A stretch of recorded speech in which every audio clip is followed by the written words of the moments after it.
convince people that they don't have to use every page of every little item, then it makes it a lot easier. So like the reading and writing challenge, you take it in pieces, or you can do, you know, if you have time and you want to do more reading and writing, you can do the whole thing, but you can take it in pieces, and it makes a lot of sense to do that. The other one that you may not, I don't know how many people are using, is the video. Are you using the video? Do you know about the video? No. I thought the video was very simple, too simple. Too simple? Mm-hmm. Okay, now what are you doing with it? What am I doing with it? Well, I actually haven't used it much as I previewed it. Uh-huh. And I use English for All. My students Yeah, English for All is great.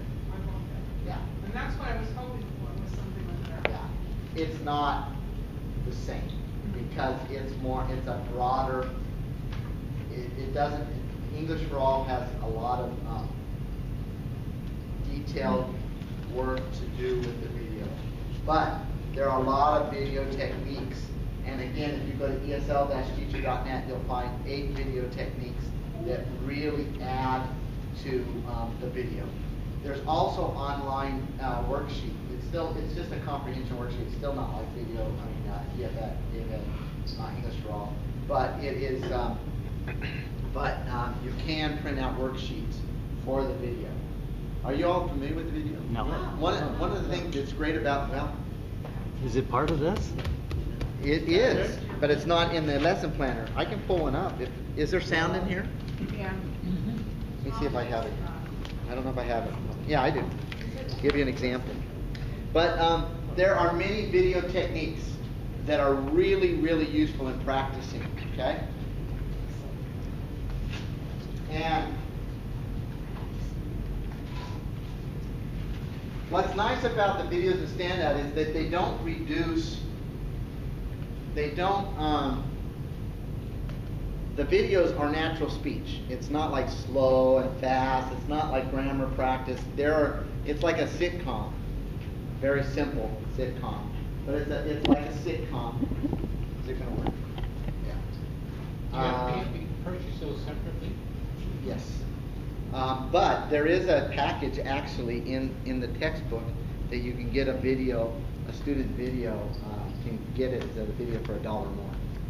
So it's that. So it's not expensive. Whatever you do, it's not expensive. Thank you. So in the video, what's nice about the video is you have 6 levels of the book. And because the videos hit the same topics, but there's really 48 stories, not just 8. There's one for each unit of each book. But you can pull videos from any level and still use it for any level because it's not, the language doesn't change. Just, the topic is a little different. The storyline is a little different. Okay, ready to go? We have sound? I think so. Let's see what we got here. And there is, you can put it on a, I want to do 3 that way. All right, so.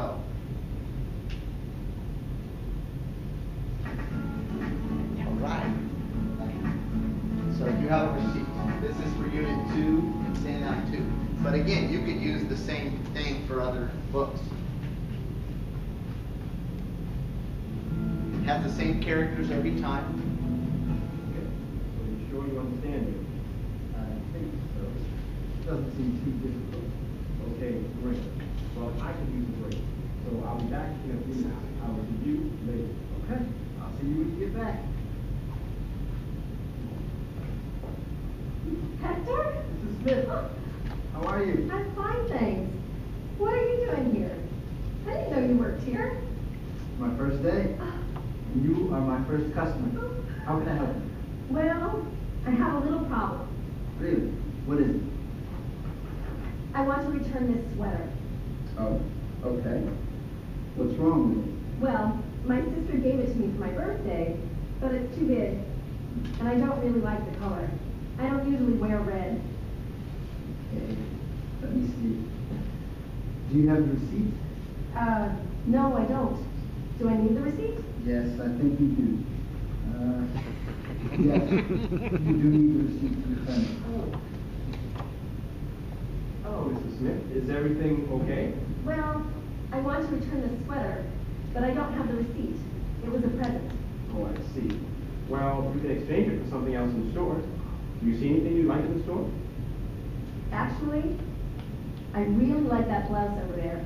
Well, maybe you can exchange the sweater for that blouse over there. Just like Here that. you are, Mrs. Smith. This looks just your size. Great. It's perfect. How much is it? It is $59.50. Oh, the sweater was only $52. What can I do? Well, that's okay. You can just pay the difference. That would be $7.50. Okay, that's fine. Thanks, Mateo. Hello, boys.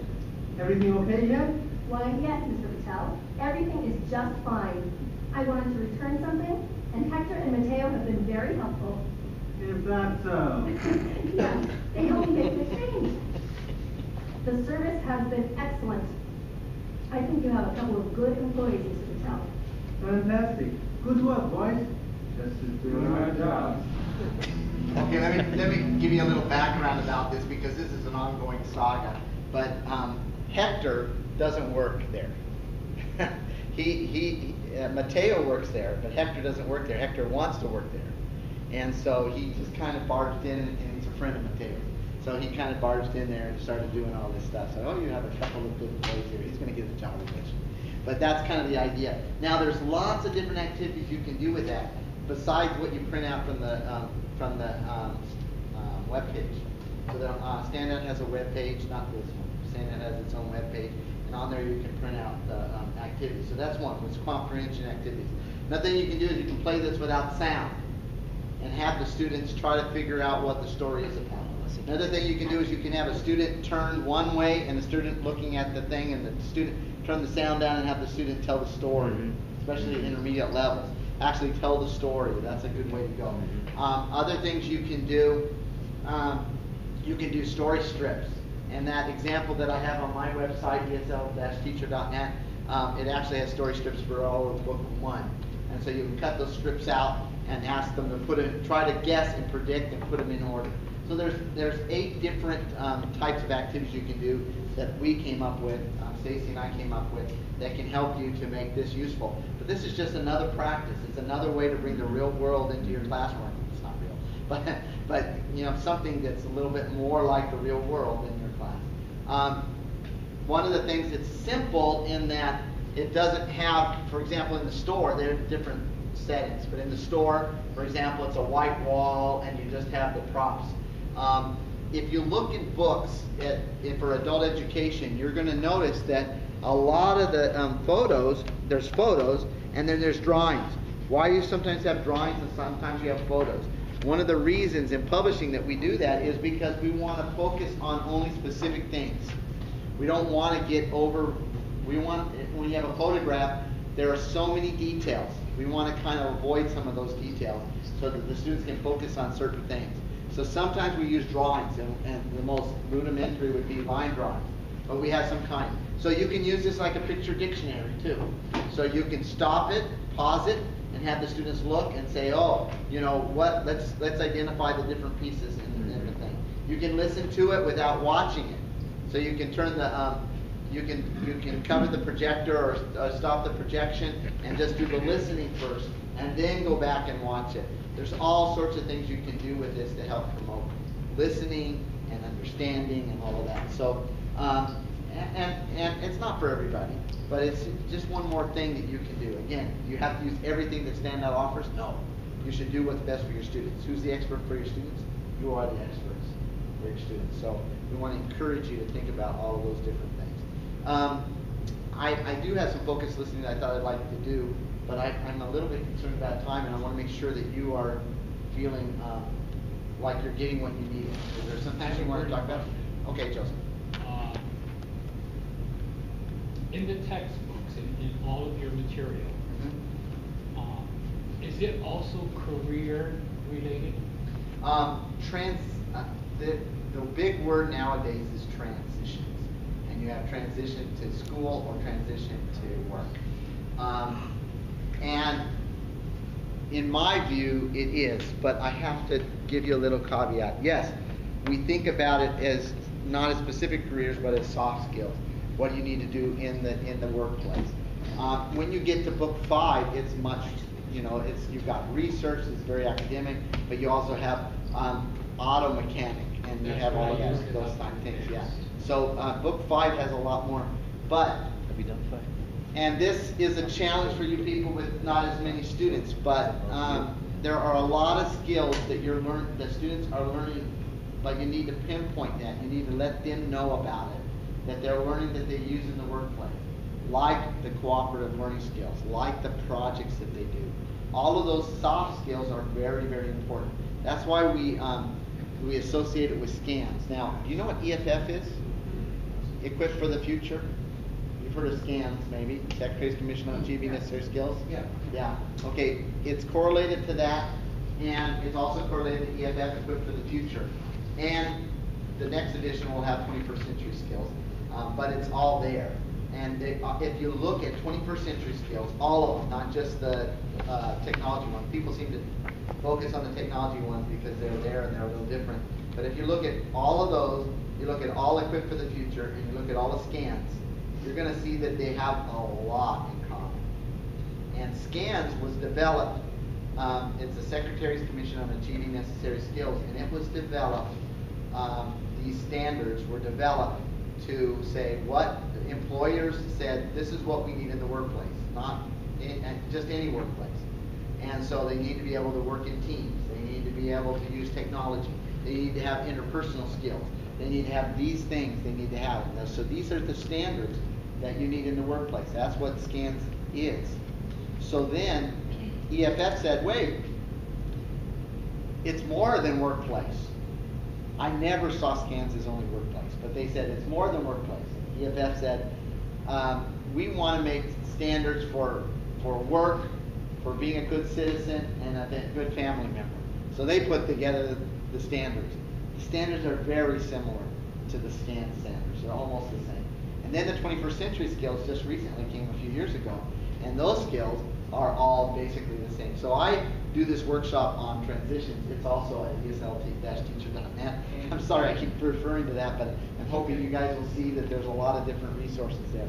So, and I call it transitions. And when I did that workshop, I did it in Chicago. When did I do it?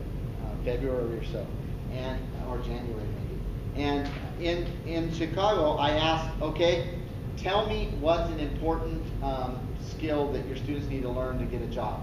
And they would tell me, and I said, that's also an EFF skill. That's also a 21st century skill. Because I knew them well enough, and I could show them how they all correlate together. What all of these skills are what makes students successful. We can't teach the hard skills, because there's just too many. I can't teach them how to be a good nurse, and I can't teach them how to do, all of those little detailed things.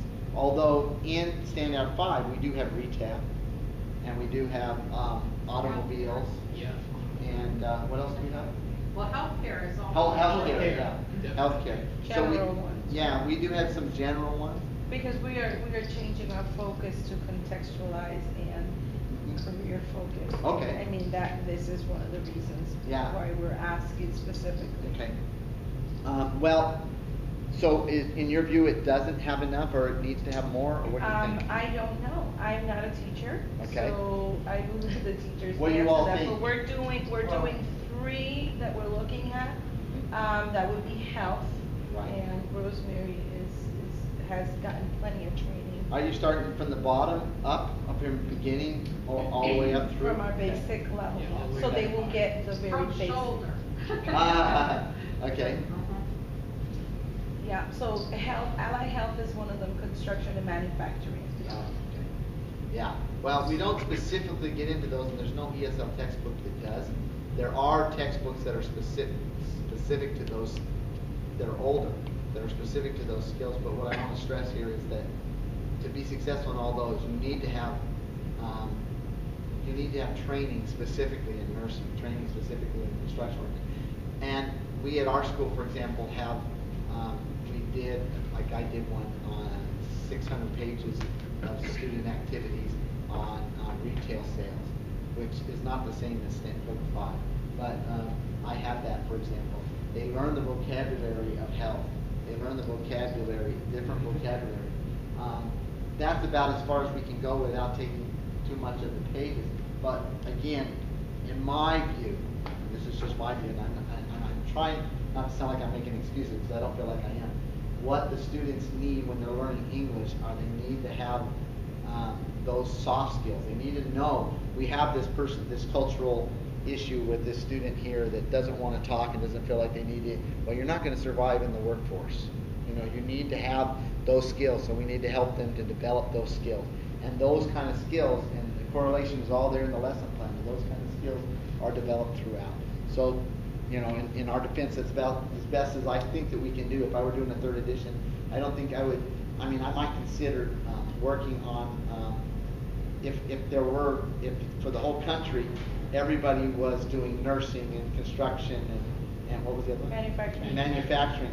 If they were doing those, then we would definitely make workbooks that would go with each one. But I don't think that's what we're looking though specifically though. What we are looking is how can we take those textbooks that do focus on allied health and bring them mesh them together together? with this. Okay. So I'm not saying that this Yeah. should change. What Right. I'm saying is how can we Okay. bring them together and make it a Incorporate it. part of what we're trying to do. Well, because this yeah. is, you do need these skills. Right, right. And so, but how can we bring it together Good. and make it work? So that would be your homework.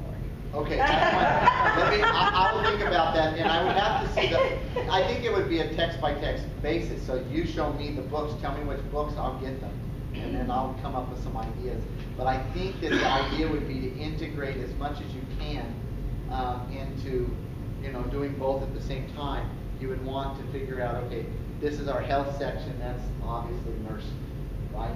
In our community, or the housing could be manufacturing, maybe, or maybe not. Maybe that would be construction. And then you've got the one that we call clothing, but in the higher levels they're called consumer economics. And those consumer economics ones might be for manufacturing. And you might be able to integrate those in, but I'd have to look specifically at what books you're talking about. And maybe the worksheets that you have in the Yeah. CD-ROMs, if they're empty, they can use the lesson and incorporate the language or the the Absolutely. vocabulary from construction. Right. I know, on Yeah. the sheets. That's good. So that's. All right. Excellent. Any other thoughts? Sorry, time is running short. Somebody have a thought? Dennis, you're thinking of something, I can tell. No? No. Let me talk just a tad. We have just a few minutes. Let me talk just a little bit about focused listening and also scanning, because you want your students to be successful in CASAs. You ought to take this PowerPoint that I have and look at it. You can pull that up off of ESL-teacher.net. I didn't do even a small portion of it, but there's a whole section on persistence, because to get your CASA scores to go up, you have to have the students coming. And how do we keep them coming? You have a CASA test, and then if you don't have a post-test, you can't get a benchmark. You can't show any improvement. And so you've got to keep them coming. And so how do we do that? What do we do? And believe it or not, there has been research in California recently. I think this research is kind of fun. But we had to do some changing. We had to do some proof that our students were improving, and so the state would recognize our programs because we didn't get grades. So we have a grade pilot. And we took all this, and after we started doing this grading, all the state, we started doing this grading, which was P for pass or promote, SP for shows progress, and then NP, no progress. And we had to give all our students this, and we pulled all that data together, and guess what we found out? We found out that the students that were in class longer learn more. Isn't that amazing? We found that out. So when you get a chance, you might look on that first page in the standout in service. And this first page here is on persistence. I'm not going to talk about it now, but you might want to look at that, because there is a lot that you can do to stand out to encourage students to keep coming. Okay? Now, just real quickly, if everybody would turn to page 41 in your book, any book. Yeah. Page 41. Let's go to page 42. Okay? So if you see that the objective for this lesson is read a menu, we're going to go to the second page and look at a menu. Okay? Now on this menu, we have Augustine's restaurant, and we divide it up into different sections. And I would spend a lot of time with my students talking about the different sections: sandwiches, soups and salads, main courses, side orders. Where do you see the desserts? Where are they on the page? Are they at the bottom or the top of the menu? Bottom of the menu. Usually they're there, right? And beverages are down towards the bottom. Okay, I would like everyone to take and just cover it with your hands, okay? Sandy, I want you to do it too. Right to the right page. Yeah, that's pretty great. Okay, now you cover it with your hand. Okay, now, so cover the menu. Okay, everybody's got it covered? All right. No accordiones here. Okay, now what I want you to do is I'm going to ask you for the price of something, and I want you to take a look at it and see who can come up with the price first, okay? So, you ready? And then as soon as you get it, cover it up again. Here we go. Okay, so how much is the sirloin steak and potatoes? $8.50. $8.50. Okay, cover it again. All right. How much are the French fries? $1.85. Okay. What we're doing is scanning. Okay. The students don't have time to read the whole menu, but we have a time to quickly scan, and they're going to the right section. If I give you a dessert, you know to go towards the bottom. So we're giving them some strategies, so when they take a CASAS test or anything else, they have some of those strategies. So that's I'm really going fast on this, but the next part is really important, and that's focused listening. Focused listening is a major part of Standout because, well, for a lot of reasons. But students have the feeling that they need to understand every word a teacher says. And if we don't teach them that that's false, then they're going to be discouraged, and they're not going to keep coming, and they're not going to improve, and they're going to not have confidence, and it's not going to be productive. So focused listening is an opportunity for students to do this. In Standout, some of the listening is easy, some of it is not so easy. This particular one on page 42 is difficult for students. Okay, and what we want to do is first we want to give them something to listen for. But at the first day of class, I come into class and I say, hey, students, I am not going to speak slowly, so don't ask me to do that. But I will show them the light switch. I'll turn off the light switch in the room, and I'll turn it on again. See, this is a light switch. Everybody in their head has a light switch. And if you turn it off, you will understand nothing. Just like if I turned off the lights, it would be dark and you couldn't see anything. Same way. Now, maybe you won't be able to see well. Maybe it'll be like me with my glasses off, and I had to make some guesses about what I'm seeing. But at least I'm seeing something. And then I ask them how many children I have. And they'll guess a little bit. And then I'll say, okay, I'm going to tell you. But I'm going to speak very, very quickly, very fast. You just listen for the number of children I have. You ready? Okay, so here you go with the class. Okay, I want to tell you a little bit about my family. I want you to listen very carefully. Now, as soon as I start like that, I see the light switches going off individually. Turn on those light switches. You got to listen. Just listen to how many are, and I'll do this for a little bit. I'll tell you a little bit about my family. I want you to understand exactly, and I might do that 10 times before I finally get everybody's light switch on. But you can see it in their eyes that they're such a teacher, all this stuff. Anyway, so here we go. By the end of class, I'm going to tell you a little bit about my family. I want you to listen very carefully because I love my family. They're really great. We live in Whitmore, California, and it's great. I have 4 children: Michael, David, Brian, and Kayla, and they're wonderful. How many children do I have? 4. Okay? They don't have to understand anything. All they have to understand is the word for. And once they get it, and they understand that principle, then we can do a lot of activities in the book, and they're not discouraged. And I keep reminding them, don't forget to keep that light switch on. This is one of those. But what we do is we prepare them. So I do a little preparation for them first, a pre-listening, where I have them listen to me and I give them an order and they write down the order. Okay? So this one they're going to take order. They're going to listen to a recording. They're going to take orders. But first I'll give them my order and have them take down my order. And I always speak a little faster than the CD because I know that if they can if they're ready and they get it from me, then when the CD comes, they go, that's not so fast anymore. So anyway, I'll do that and I'll get them ready and I'll make sure that they're pretty much ready. Then I'll put on the CD and I'll play it. And I play it one time all the way through. I don't stop it in the middle. And then I say, okay, talk together. What did you hear? And then they talk in their groups or they talk together in pairs. And they'll talk about what they heard and they share their information. And we listen to it again. They share their information again. And we listen to it one more time to check and see if it's right. So these hard ones don't have to, instead of slowing things down and talking so everyone can understand, we need to teach them strategies, just like we teach them reading strategies. Reading strategies and listening strategies are very similar. They have to read things that are above their level to be able to understand and guess context out of what they're reading, to be able to scan and find information even despite the fact that there's words in that menu maybe that they don't understand. They need to be able to get it. Same way with focused listening. We pull out the important information. When they start learning how to do that, eventually that will lead to note-taking, because they'll be able to go into a college course or wherever and they'll be able to take notes and listen for important information and not write everything down. But that's an eventual thing that they get to, and we do that in book 4 and 5 a little bit. All right, so does that make sense? So that's focused listening. My time is up. I am so available for you to email me.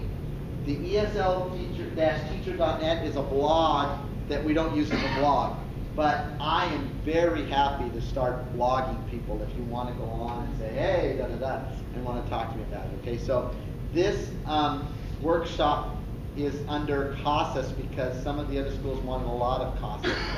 So when you go there, if you want to see this particular workshop, look for CASAS. I think it says CASAS is where it's at.